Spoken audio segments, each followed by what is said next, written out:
Hello everyone. आप सभी का स्वागत है हमारे YouTube channel IT jam chemistry पर। इस लेक्चर में मैं ऑक्सीडाइजिंग रिएजेंट डिस्कस करूंगा, जो ये 4 पार्ट है उसका। उसमें मैं वुडवर्ड और प्रीवोस्ट हाइड्रोक्सिलेशन पहले डिस्कस करूंगा, फिर जो हमारे अदर्स मेटल्स बचेंगे, मेटल बेस्ड ऑक्सीडेशन, इसमें RuO4 होगा, ऑस्मियम में OSO4 होगा, सिल्वर में हमारा होगा फेटिजोन्स रिएजेंट,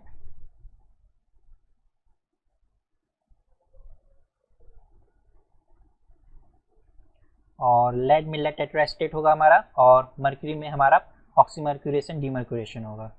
तो हमारे सारे मेटल बेस्ड ऑक्सीडाइजिंग एजेंट इस लेक्चर में कंप्लीट हो जाएंगे।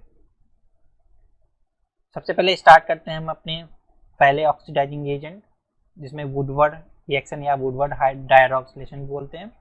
तो एल्कीन को अगर हमें सिन डाइऑल में कन्वर्ट करना हो तो हम वुडवर्ड रिएक्शन यूज़ करते हैं।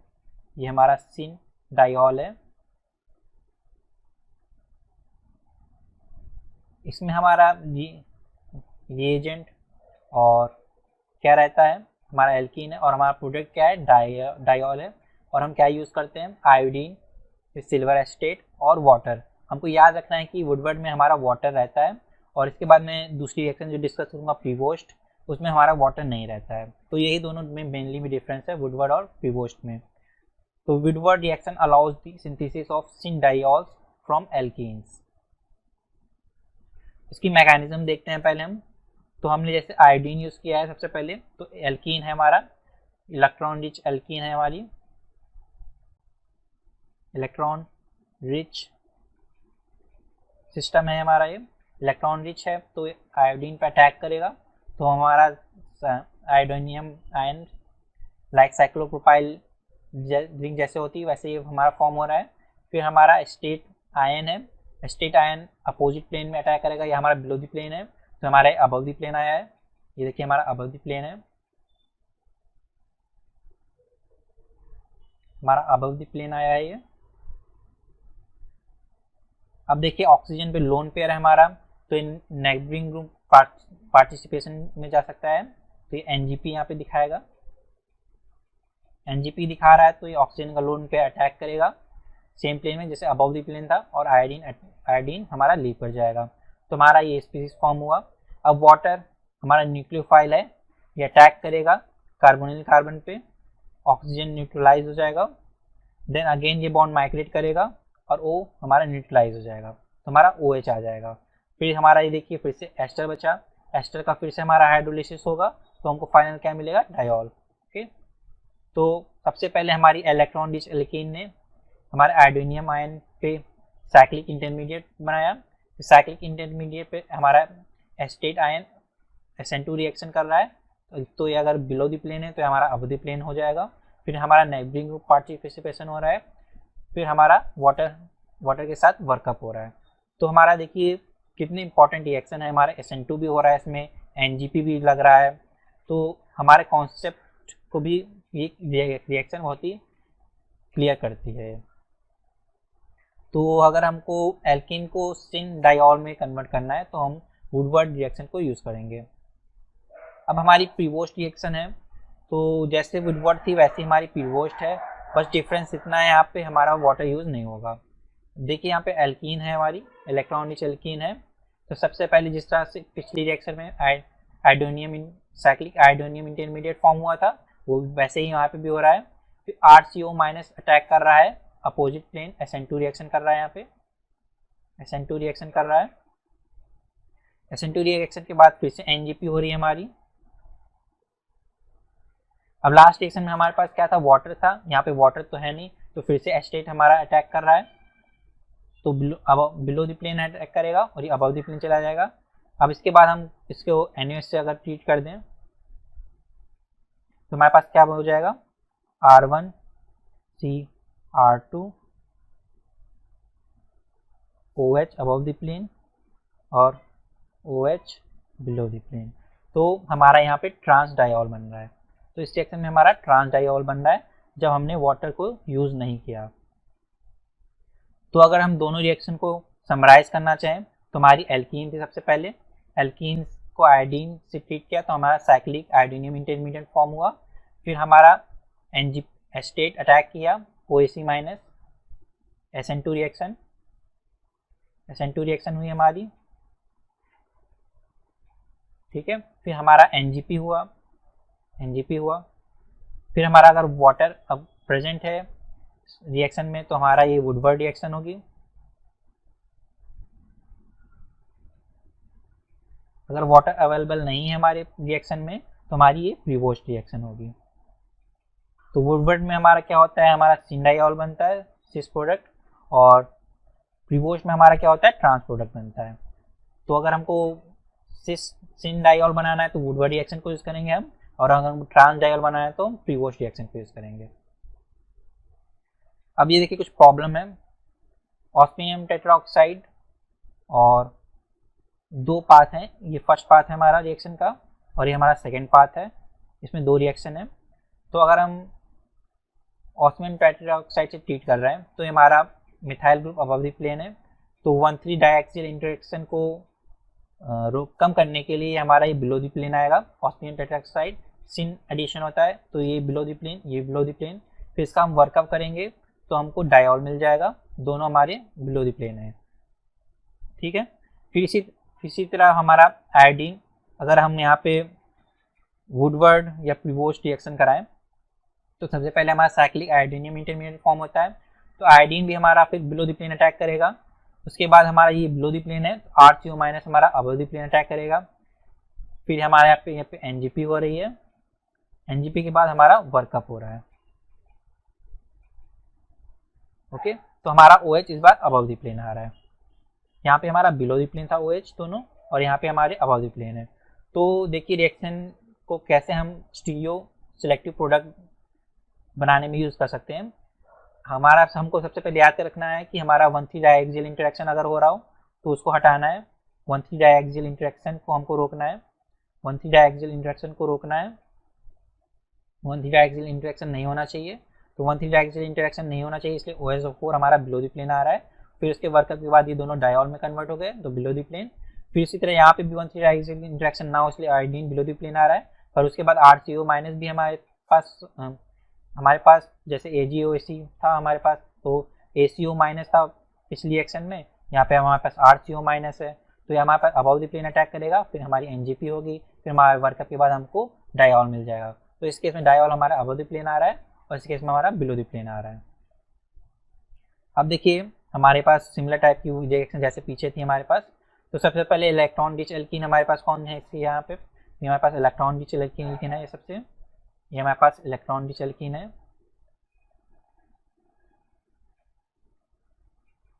और ये देखिए कॉन्जुगेटेड एल्कीन्स हैं, तो ये तो इलेक्ट्रॉन डिफिशिएंट है क्योंकि ये देखिए यहाँ कॉन्जुगेशन में जा रही हैं तो इलेक्ट्रॉन डिफिशिएंट है, तो ये इलेक्ट्रॉन रिच एल्कीन है हमारी। सबसे पहले 1,3 डाइएक्सियल इंटरेक्शन देखते हैं। यहाँ पे 1,3 डाइएक्सियल इंटरेक्शन को कम करने के लिए आयोडीन हमारा बिलो द प्लेन आ रहा है, फिर हमारा OAC minus above the plane आएगा। तो जिधर से OAC माइनस आ रहा था उधर से हमारा OH आ रहा था, ये देखिए RCO minus above the plane आ रहा था तो हमारा OH भी अबव द प्लेन आया। सिमिलरली यहाँ पे भी OAC माइनस हमारा यहाँ पे अबव द प्लेन आएगा क्योंकि आयोडीनियम बिलो द प्लेन है इसलिए अबव द प्लेन आएगी, तो SN2 रिएक्शन होगी हमारे पास, तो हमारे पास OH भी हमारा अबव द प्लेन आएगा।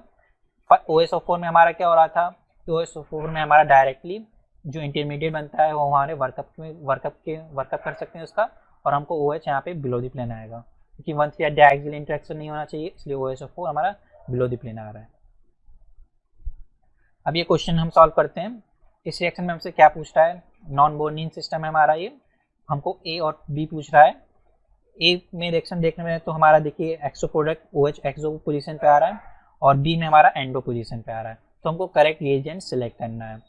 तो हमारे पास A में हमारे पास कैटालिटिक OSO4 NMO दिया है, फिर हमारा वुडवर्ड रिएक्शन का रिएजेंट दिया है, फिर हमारा एल्कलाइन KMnO4 दिया है, वुडवर्ड रिएक्शन दी है, हमारी वुडवर्ड रिएक्शन दी है, फिर OSO4 दिया है और MCP भी दिया है और एल्कलाइन KMnO4 दिया है। तो सबसे पहले हमको याद क्या रखना है कि इस सिस्टम में मैंने बताया था जब हमारे पास जब इस तरह का सिस्टम होता है नॉन बोर्निन सिस्टम,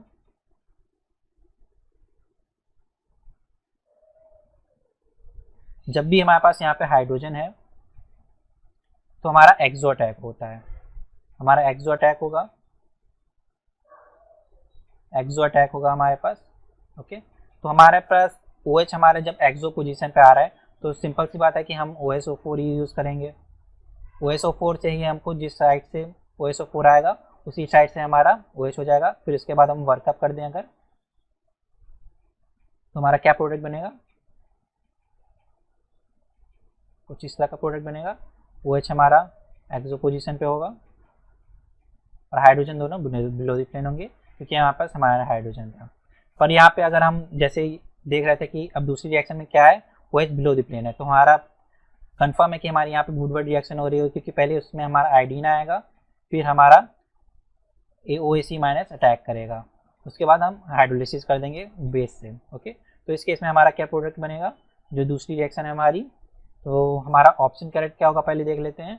ए में हम OSO4 यूज़ कर रहे हैं, यूज़ कर रहे हैं।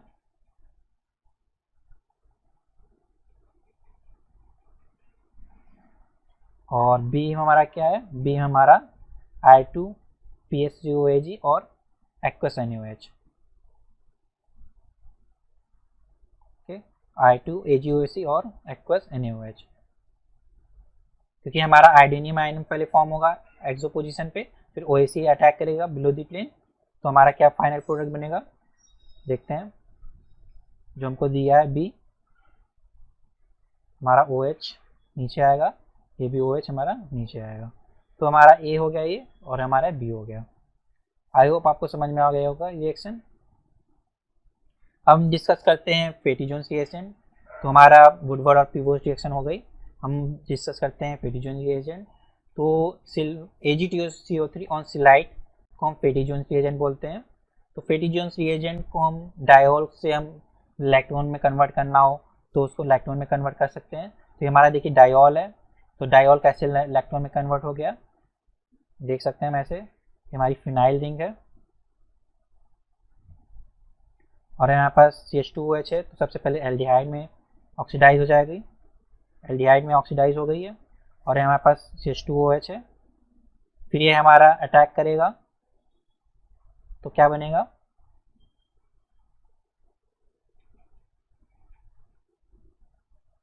हमारे पास यहाँ OH हो जाएगी, यहाँ O हो जाएगा, यहाँ CH2 हो जाएगा, फिर हमारे पास ऑक्सीडेशन हो जाएगा, तो ये हमारा क्या कन्वर्ट हो जाएगा, OH हमारा C डबल बॉन्ड O में कन्वर्ट हो जाएगा। ओके, तो ये हमारा ये फाइनल प्रोडक्ट बन जाएगा। उसी सिमिलरली हमारा यहाँ पे भी इलेक्ट्रॉन में कन्वर्ट हो जाएगा। अब ये रिएक्शन हमारी बहुत ही सिलेक्टिव होती है फैटी जोन्स रिएजेंट। अगर हमारे पास प्राइमरी अल्कोहल है और सेकेंडरी अल्कोहल है तो सेकेंडरी अल्कोहल के सेलेक्टिव ऑक्सीडेशन के यूज होता है। It is selective for the oxidation of 2 degree alcohol. तो हमारे पास यहाँ देखिए प्राइमरी अल्कोहल है, ये 1 डिग्री अल्कोहल है हमारे पास, और ये हमारे पास 2 डिग्री अल्कोहल है। तो 2 डिग्री अल्कोहल हमारा कीटोन में ऑक्सीडाइज हो गया है और प्राइमरी अल्कोहल वैसे ही है।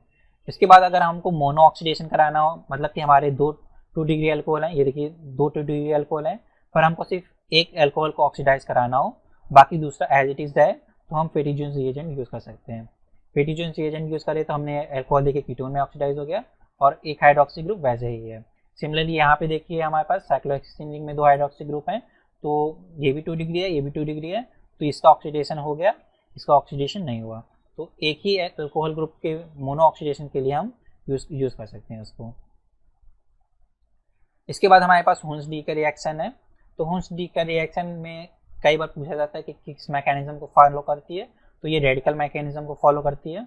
बहुत ही सिंपल मैकेनिज्म है।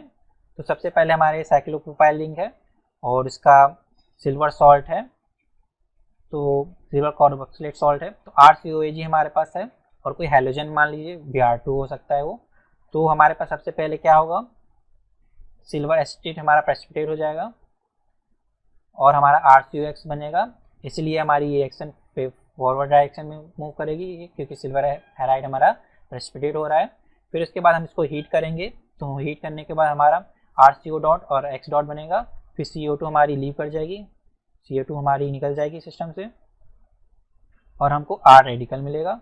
फिर R रेडिकल हमारा हेलोजन से कंबाइन करके हमको RX दे देगा। तो ये सिंपल रिएक्शन थी, ये हमारा R है और CO डॉट Ag है। तो सबसे पहले RCOX बनेगा, फिर CO2 लीव करेगा, R डॉट बनेगा, R डॉट हमारा Br के साथ रिएक्शन करके RBr में बना देगा। उसके बाद हमारा रुथेनियम और ऑस्मियम टेट्राऑक्साइड है, दोनों हमारी सेम मैकेनिज्म फॉलो करता है। तो RbO4 या मेटल यहाँ पे OSO4 भी हो सकता है। तो सबसे पहले किस तरह की रिएक्शन होती है, मान लीजिए एल्कीन है हमारी और MO4 है,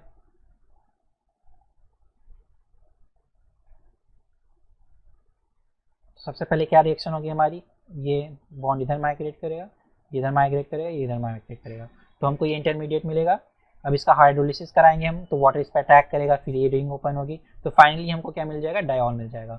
और देखिए कि ये दोनों सेम साइड से आ रहा है, इसलिए हमको सिन डायॉल मिलेगा, हमको सिन डायॉल फाइनल प्रोडक्ट मिलेगा। अब इसका यूज क्या है, alkene are generally oxidise to cis diol या सिन डायॉल सेम बात है, और alkynes are deoxidise to diketones as in case of KMnO4। So हमारा अगर एल्काइन है और इसके साथ अगर हम ट्रीट कर दें RuO4 या OSO4 के साथ, तो हमारा डाइकीटोन बनता है, ये हमारा प्रोडक्ट होगा, जैसा कि हमने KMnO4 में पढ़ा था लास्ट लेक्चर में। तो सेम प्रोडक्ट हमको यहाँ पे मिलेगा। और ये हमारा देखिए +6 ऑक्सीडेशन स्टेट में है। अगर इसको हमको 6 फिर से ऑक्सीडाइज करना है, हमको कैटालिटिक साइकिल मेंटेन करनी है, तो कोई री ऑक्सीडेशन यूज़ कर सकते हैं, जैसे कि NMO यूज़ कर सकते हैं। तो री ऑक्सीडेशन भी हम यूज़ कर सकते हैं, अभी मैं दिखाऊंगा रिएक्शन में। तो OSO4 है हमारा, और OSO4 के साथ हमने हाइड्रोक्सिलेशन किया, हमारा 6 हाइड्रोक्सिलेशन मिल रहा है प्रोडक्ट।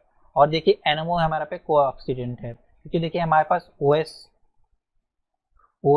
O2OH बन रहा था, और हमको इसको OSO4 में कन्वर्ट करना है, तो हमको कोई ऑक्सीडाइजिंग एजेंट यूज़ करना होगा, जिसको हम कैटालिटिक अमाउंट में यूज़ कर सकते हैं। तो O2OH को ये सीधे फिर से OSO4 में कन्वर्ट कर देगा, और हमारी रिएक्शन फिर से स्टार्ट हो जाएगी। तो हमारी रिएक्शन रुकेगी नहीं, तो NMO हमारा एज अ कैटलिस्ट भी काम कर रहा है, और कोऑक्सीडेंट भी हमारा वर्क कर रहा है। तो एल्कीन को हमने सिन डायॉल में कन्वर्ट कर दिया। अब देखिए कि हाइड्रोक्सी ग्रुप, हमने देखा होगा कि जितनी भी रिएक्शन है जहाँ पे किलेशन कुछ पॉसिबल हो रहा है, तो वहाँ पे ये हमारा ये हाइड्रोक्सी ग्रुप जो इनकमिंग ग्रुप है उसको डायरेक्ट करता है। तो ये देखिए हमारा बिलो द प्लेन है, तो एल्कीन पे डाइहाइड्रोक्सिलेशन होगा, तो ये भी हमारे बिलो द प्लेन आ रहे हैं। तो सारे OH हमारे कहाँ पर हैं, बिलो द प्लेन है, सारे OH हमारे बिलो द प्लेन है।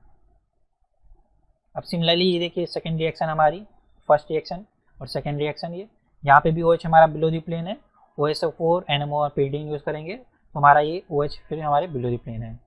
अब मान लीजिए हमको OH बिलो द प्लेन नहीं चाहिए, हमको OH अबव द प्लेन में चाहिए, तो हमको क्या करना होगा, तो सबसे पहले हम इसको प्रोटेक्ट कर देते हैं OH को। मान लीजिए हमारा जो रिएजेंट था, ये हमारा मान लीजिए यहाँ पे OH था, तो इसको हम TMSCl से ट्रीट कर देंगे, TMSCl से, तो हमको ये मिल जाएगा OH हाइड्रोक्सी HCl लीव कर जाएगा और OTMS हो जाएगा। तो OTMS हमारा OH तो है नहीं, यहाँ पे ट्राइमेथाइसिलाइल ग्रुप बल्की ग्रुप है, तो बल्की ग्रुप से अपोजिट में OSO4 हमारा अप्रोच करेगा, और OH हमको अबव द प्लेन मिल जाएंगे। इसके बाद इसको हम कोई फ्लोराइड रिएजेंट से ट्रीट करने पर TMS को हटा भी सकते हैं, या कोई स्ट्रॉन्ग एसिड यूज़ करें तो TMS हमारा डीप्रोडक्ट हो जाएगा। तो हमको कैसे दो प्रोडक्ट मिल सकते हैं, यहाँ पे देखिए OH हमारा बिलो द प्लेन है, ये देखिए, और यहाँ पे OH हमारा अबव द प्लेन है। तो दोनों स्टीरियो को हम कैसे बना सकते हैं प्रोडक्ट, वो भी हम इसमें देख रहे हैं। अब जैसा कि मैंने बोला कि OSO4 में हमारा जो हाइड्रोक्सी ग्रुप होते हैं वो सेम साइड आते हैं, और सेम साइड तो आते हैं, पर ये जरूरी नहीं कि हमारा दोनों केस में सिन डायॉल बने, क्योंकि हमारे ये मिथाइल ग्रुप की पोजीशन भी हमारी मैटर करती है। तो ये मिथाइल ग्रुप हमारे देखिए सही पोजीशन में है, क्योंकि जब भी हम कोई कार्बन साइकिल ड्रॉ करते हैं तो हम जनरली ऐसे ड्रा करते हैं, ऐसे तो हम ड्रॉ नहीं करते हैं, लाइक दिस वन, इस तरह तो हम ड्रॉ नहीं करते हैं। हमारा जो IPSC ने जो प्रोवाइड किया है, जो हम रेगुलरली फॉलो करते हैं, वो हमारा ये मेथड होता है। तो हमारा देखिए CH3 तो सही है भाई, OSO4 और उसके साथ ट्रीट करेंगे, फिर रिड्यूस करेंगे, तो हमारे OH देखिए सेम साइड से आ रहे हैं, तो हमारे सिन डायोल हो गया। इसको हम अगर रोटेट कर दें तो हमारा ये सिन डायोल है। पर देखिए हमारे पे CH3 इस फॉर्म में नहीं है, तो OH तो देखिए हमारा सेम ही साइड से आ रहा है, पर जब हम इसको कन्वर्ट करेंगे तो हमारे दोनों OH हमारे अपोजिट हो जाएंगे, एंटी डायोल। आई होप आपको एक फॉर्म को दूसरे फॉर्म में कन्वर्ट करना आता है, कोई प्रॉब्लम नहीं है। मान लीजिए CH3 इसमें अबव द प्लेन है, OH हमारा बिलो द प्लेन है, तो CH3 और OH इस तरह से है, तो मान लीजिए OH ऐसे हो गया और CH3 हमारा प्लेन में आ गया, तो इस तरह से हमने रोटेट किया। देखिए OH हमारा इन द प्लेन है और CH3 अबव द प्लेन है, इसको हमने 90 डिग्री रोटेट किया तो OH अबव द प्लेन आ गया और CH3 इन द प्लेन आ गया। सिमिलरली यहाँ पे भी रोटेशन कर लेंगे, तो बहुत ईजी है, कोई इसमें प्रॉब्लम नहीं है। आई होप आपको समझ में आया होगा। अब जिस तरह से OH4 वर्क कराता है उसी तरह से RuO4 वर्क करेगा, और ये बहुत ही स्ट्रॉन्ग ऑक्सीडाइजिंग एजेंट है हमारा, बहुत ही स्ट्रॉन्ग ऑक्सीडाइजिंग एजेंट है हमारा। तो ये प्राइमरी अल्कोहल को सीधे हमारा एसिड में कन्वर्ट कर देता है, RuO4 प्राइमरी अल्कोहल को एसिड में कन्वर्ट करेगा। ये हमारा देखिए इपॉक्सी अल्कोहल था, इपॉक्सी अल्कोहल को इसने कैसे एसिड में कन्वर्ट कर दिया। अब इसी रिएक्शन को ये थोड़ा बैक करके पूछ सकता है, मान लीजिए यहाँ पे एल्कीन है, तो एल्कीन का पहले ऑक्सीडेशन हुआ, फिर हमारा RuO4 ने इसको अल्कोहल को एसिड में कन्वर्ट कर दिया। अब सेकेंडरी अल्कोहल का तो ऑक्सीडेशन हमारा कीटोन में ही होता है, उससे फर्दर ऑक्सीडेशन भी नहीं होता है, तो RuO4 को हम इस तरह से भी ले सकते हैं, RuCl3NaO4, और ये तो हमारे सॉल्वेंट है, तो हाइड्रोक्सी के रूप में हमारा कीटोन में कन्वर्ट हो गया। अब हमारा अगर डाइऑल है तो डाइऑल हमारा कार्बोक्सिलिक एसिड में कन्वर्ट हो जाता है, और ये देखिए हमारा डाइऑल है, 1,2 डाइऑल है, 1,2 डाइऑल हमारा कार्बोक्सिलिक एसिड में कन्वर्ट हो गया। अब देखिए यहाँ पे नंबर ऑफ कार्बन कितने थे, यहाँ पे फिनाइल रिंग, यहाँ पे 5 कार्बन, 6 7 8 9 कार्बन थे यहाँ पे हमारे पास। नंबर ऑफ कार्बन यहाँ पास हमारे पास 9 है, और यहाँ पे बस कितने 5 6 7 8, तो एक कार्बन का लॉस हो रहा है यहाँ पे, मतलब यहाँ पे CO2 की रिलीज हो रही होगी। तो यहाँ पे देखिए हमारा 1,2 डाइऑल कैसे हमारा कार्बोक्सिलिक एसिड में कन्वर्ट हो गया। बहुत इंपॉर्टेंट रिएक्शन है हमारी ये, एग्जाम में आपसे पूछी जा सकती है। अब हमारा ईथर है, ईथर का ऑक्सीडेशन हमारा लैक्टोन में हो जाता है। ये हमारा देखिए ईथर है हमारा, और ये हमारा RuO4 के साथ ट्रीट करने पर हमारा लैक्टोन में कन्वर्ट हो गया। यहाँ पे CH2 था, C डबल बॉन्ड में कन्वर्ट हो गया। यहाँ पे भी देखिए ईथर है, इस पोजीशन पे हमारा लैक्टोन फॉर्म हो जाएगा। यहाँ पे भी देखिए इस पोजीशन पे हमारा लैक्टोन फॉर्म हो जाएगा। तो सेम तीनों रिएक्शन हमारी सिमिलर है, बस हमारा लैक्टोन और रिंग साइज चेंज हो रहा है, बाकी सेम रहेगा। अब हमारा फिनाइल ग्रुप रिंग का कैसे ऑक्सीडेशन होता है, तो मान लीजिए यहाँ पे R और C6H5 और कोई R ग्रुप है, तो RuCl3 क्या करता है, उसको RCOH में कन्वर्ट करता है।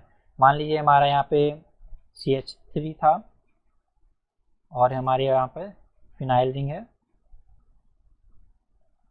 तो इसको हम ट्रीट करेंगे यहाँ पे इससे, तो हमको क्या मिलेगा CH3 COOH। पर यहीं पे हमने अगर KMnO4 यूज़ किया होता, आपको याद होगा KMnO4 लास्ट लेक्चर का, तो KMnO4 में क्या होता है कि हमारी ये रिंग पे जो भी ग्रुप होता है अगर उसमें टर्सरी ना हो, मतलब कोई अल्फा हाइड्रोजन हो, तो उसको हमको ये बेंजोइक एसिड में कन्वर्ट कर देता है। तो आप देख सकते हैं कि KMnO4 और इसमें कैसे डिफरेंस आ रहा है। ये हमारे यहाँ पर R के साथ COH ग्रुप आ जा रहा है, R के साथ COH ग्रुप आ रहा है, जबकि यहाँ पर KMnO4 यूज़ करने पर हमारे पास फिनाइल रिंग के साथ COH आ रहा है। तो यहाँ पर बेंजोइक एसिड मिल रहा है और यहाँ पे हमको कोई कार्बोक्सिलिक एसिड मिल जाएगा। यहाँ पे एसिटिक एसिड है, जबकि यहाँ पे हमारा बेंजोइक एसिड है। अब लेड टेट्राएस्टेट हमारा नेक्स्ट है, तो लेड टेट्राएस्टेट हमारा ग्लाइकॉल क्लीवेज के लिए यूज होता है। ये देखिए हमारा ग्लाइकॉल है 1,2 डाइऑल है। तो लेड टेट्राएस्टेट क्या करता है, इसको डाइकीटोन में कन्वर्ट कर देता है। ये देखिए हमारा डाइऑल सिस्टम था, इसको डाइकीटोन में कन्वर्ट कर दिया। तो इस रिएक्शन को हम समझते हैं कैसे हो रही होगी। ये हमारा ये रिंग थी और ये हमारा दूसरी रिंग है। यहाँ पर हमारे पास डाइऑल था, यहाँ पे हमारे पास डाइऑल है। तो लेड टेट्राएस्टेट से ट्रीट करेंगे तो सबसे पहले क्या होगा, PbOAc थ्राइस यहाँ पे हो जाएगा फॉर्म। फिर देखिए OH है, इसको हम ऐसे लिख सकते हैं OH। ओके, तो ये बॉन्ड इधर माइग्रेट करेगा, ये बॉन्ड इधर माइग्रेट करेगा और PbOAc थ्राइस हमारा लीव कर जाएगा। तो हमको क्या मिलेगा, जो हमारा फाइनल प्रोडक्ट था, और ये सॉरी हमारा फाइनल प्रोडक्ट क्या होगा, ये था, यहाँ पे हमारा कीटोन था और यहाँ पे हमारा कीटोन होगा और ये रिंग वैसे ही हमारी ऐसे रहेगी। ओके, तो हमारा 1,2 डाइऑल हमारा कैसे डाइकेटोन में कन्वर्ट हो गया, ये हमारी रिएक्शन मैकेनिज्म थी।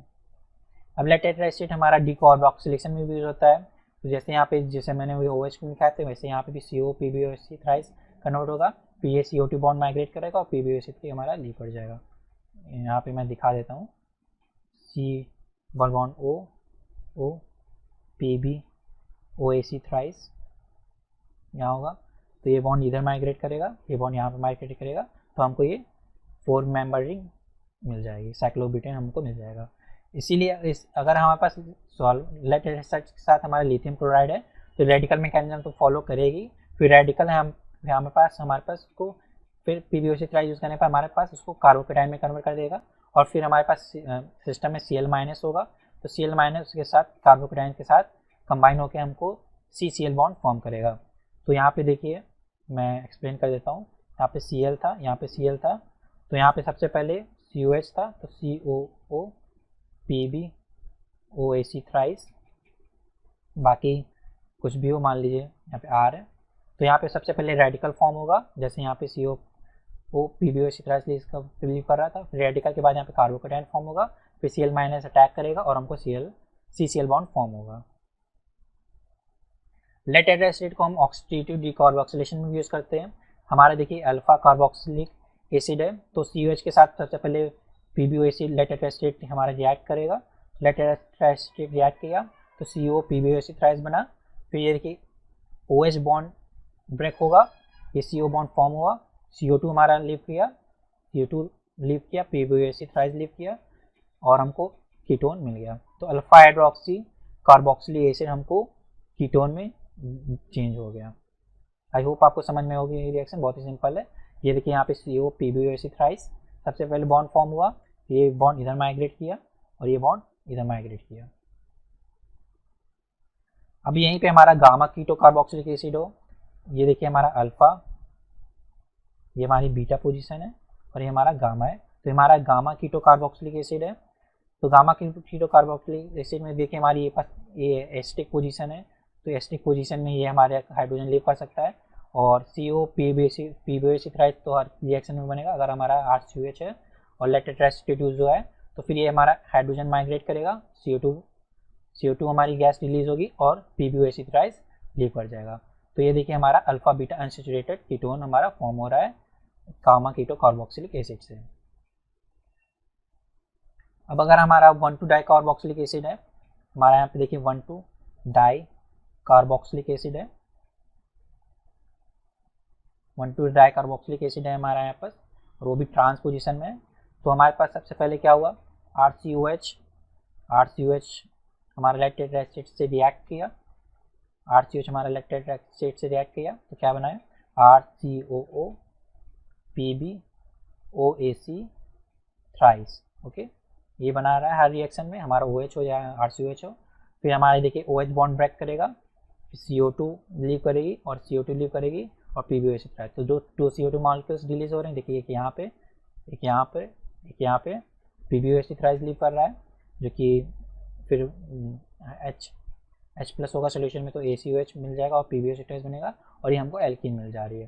तो 1,2 डाई कार्बोक्सिलिक एसिड को कैसे एल्कीन में कन्वर्ट कर रहे हैं वो हम लेड टेट्राएस्टेट से देख सकते हैं। और ये देखिए रिएक्शन मैंने अभी डिस्कस ही की है कि अल्फा हाइड्रोक्सी कार्बोक्सिलिक एसिड कैसे कीटोन में कन्वर्ट हो रहा था, ये देखिए मैंने यहाँ डिस्कस किया था alpha keto carboxylic acid, alpha hydroxy carboxylic acid कैसे कीटोन में कन्वर्ट हो रहा था, यहीं पे वो भी रिएक्शन है, यहाँ पे R की जगह पे साइक्लोपेंटाइल रिंग है बस। अब ऑक्सीमर्क्यूरेशन की बात करते हैं, हमारा ऑक्सीमर्क्यूरेशन बचा है, ठीक है। फिर R बॉन्ड H है हमारा पास, तो मर्क्यूरी सबसे पहले बॉन्ड फॉर्म करेगा, फिर वाटर हमारा अटैक करेगा, यहाँ पे ये बॉन्ड ओपन होगा, तो देखिए RC बॉन्ड C HgOH और OH है, ये देखिए हमारी इनॉल फॉर्म है, इनॉल फॉर्म से ज़्यादा है हमारे पास कीटो फॉर्म स्टेबल होगी, तो यहाँ पे कीटो फॉर्म है। ओके, फिर हमारा देखिए हमारे पास वाटर है, तो वाटर के साथ यहाँ पे प्रोटोनेशन हो जाएगा और ये बॉन्ड हमारा लीव करेगा और हमारा फिर से इनॉल फॉर्म बनेगा, इनॉल फॉर्म हमारा कीटो फॉर्म में कन्वर्ट हो जाएगा। एक बात हमको याद रखनी है यहाँ पे क्या, कि जब भी हम एल्काइन यूज़ करते हैं तो एल्काइन के साथ हमको NaBH4 नहीं यूज़ करना होता है।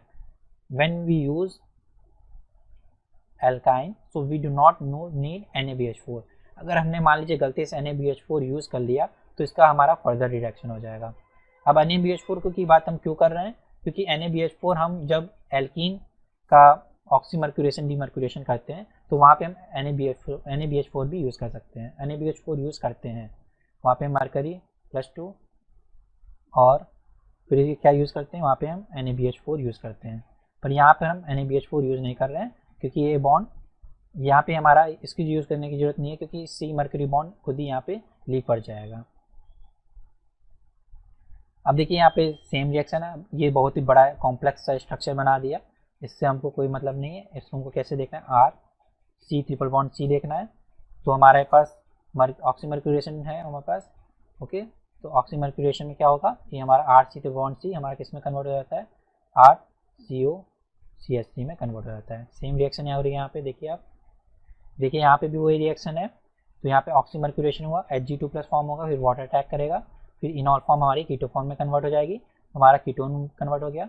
अब देखिए अल्फा हाइड्रोक्सी कीटो कंपाउंड है, तो अगर हम इसको हम हल्का सा हीट भी कर दें तो यहाँ पे हाइड्रोजन होगा, तो ये हमारा एलिमिनेशन शो करेगा।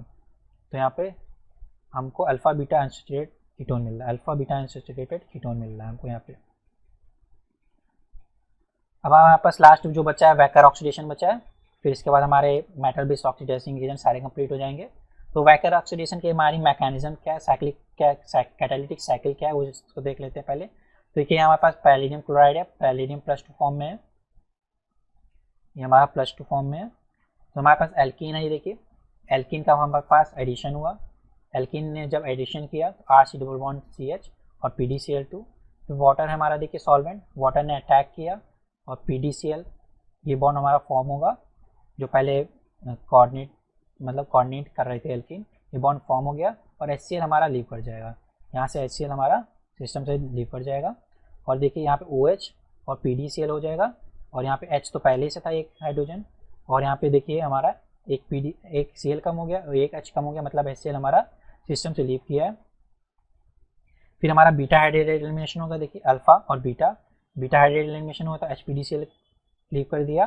तो यहाँ पे हमारे पास RCOH C बना, जो कि हमारा टाटोमराइज हो जाएगा, टाटोमराइज होकर हमको क्या दे देगा, कीटोन दे देगा। फिर देखिए हमारी कैटालिटिक साइकिल कैसे रिगेन हो रही है, यहाँ से पैलेडियम 0, फिर CuCl हमारा कोऑक्सीडेंट यूज होता है। तो हमको याद रखना है कि पैलेडियम 0 के साथ, पैलेडियम +2 के साथ हम CuCl भी यूज़ करते हैं। इसका क्या यूज़ होता है, ये हमारा पैलेडियम 0 को फिर से पैलेडियम 2 में कन्वर्ट करता है। तो ये पैलेडियम 0 को पैलेडियम 2 में कन्वर्ट करता है। वैकर ऑक्सीडेशन का हम एक एग्जांपल डिस्कस कर लेते हैं। हमने मैकेनिज्म देख ली, कैटालिटिक साइकिल देख लिया। तो हमारा गिग्नार्ड रिएजेंट है, RMgX है, R यहाँ पे हमारा CH2+1C है, ये अटैक करेगा, फिर वर्क के बाद हमारा अल्कोहल बन गया, देखिए इसने अटैक किया यहाँ पे, और ये बॉन्ड इधर शिफ्ट होगा, OH और CH+CH2 बनेगा। फिर हमारा एक ऐसा सिस्टम बन गया RC+CH2। फिर वैकर ऑक्सीडेशन हमको क्या मिलता है, RCOCH3। सेम रिएक्शन हो रही है यहाँ पे देखिए RCH+CH2 था, RCOCH3 हमको मिल गया। R तो हमारा ये है, इससे हमको मतलब नहीं, एज इट इज़ रहेगा, और RCOCH3 मिल गया। तो इस लेक्चर में मैंने सारे metal based oxidising reagent complete कर दिए, मेटल बेस्ड हमारे सारे कंप्लीट हो गए। नेक्स्ट लेक्चर से मैं non metal oxidising reagent start करूँगा, उनको भी मैं लगभग 2-3 लेक्चर में कंप्लीट कर दूँगा। तो आई होप आपने कई रिएक्शन इसमें सीखी होंगी, आपको बहुत कुछ सीखने को मिला होगा इस लेक्चर से। So please like this video, do share with your friend and subscribe with your channel. So thank you for watching. So let's meet in our next video. Thank you.